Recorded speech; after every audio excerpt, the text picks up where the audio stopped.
In this video, we're going to go over some considerations for using a LiDAR-derived DEM.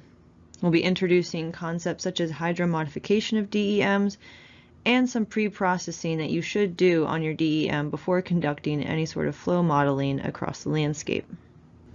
When you download your DEM, it's very important to go and look at the metadata to see what, if any, pre-processing has been performed on that DEM.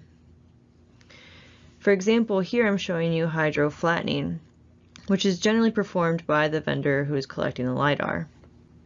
Hydroflattening is what is done to flatten elevations within water bodies and wide rivers.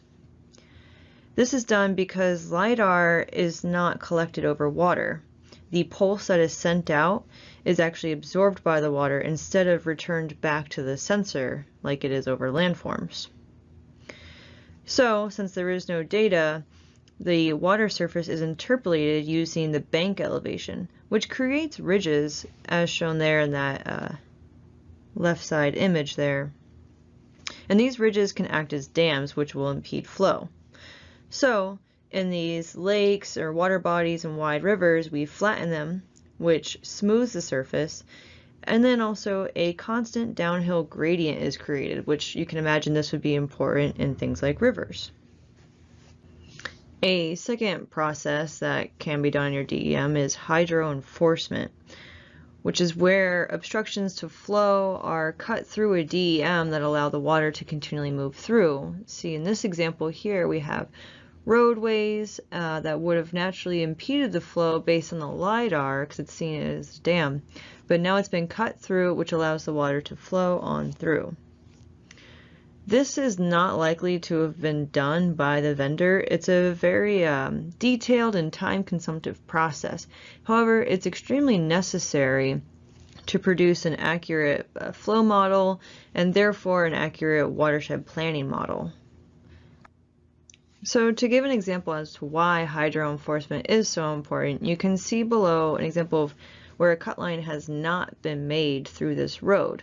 So you have your flow path, and when you do terrain processing and get a raster out, like a flow direction or flow accumulation raster, when you're above that road, everything's moving along fine.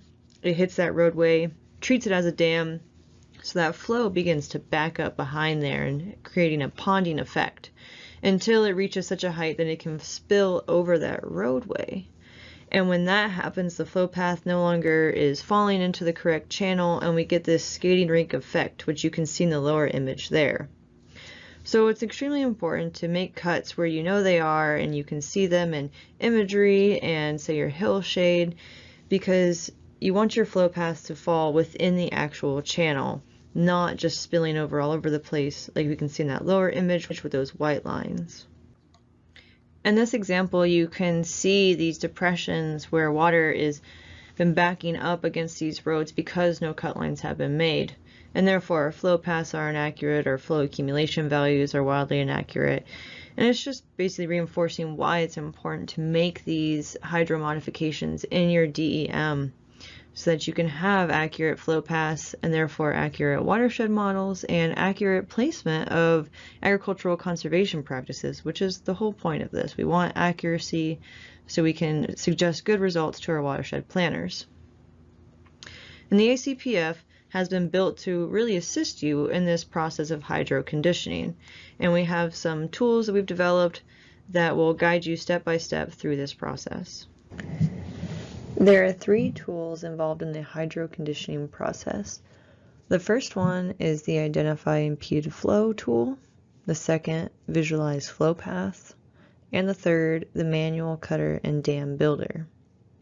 These three will be ran iteratively to create an accurately hydro conditioned DEM.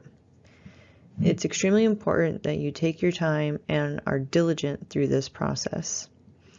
If you don't take your time or you skip steps, you're going to lack an accurate flow network. And in return, you're also going to have inaccurate conservation practice placements down the road. Here's a brief recap on the intro to hydro conditioning.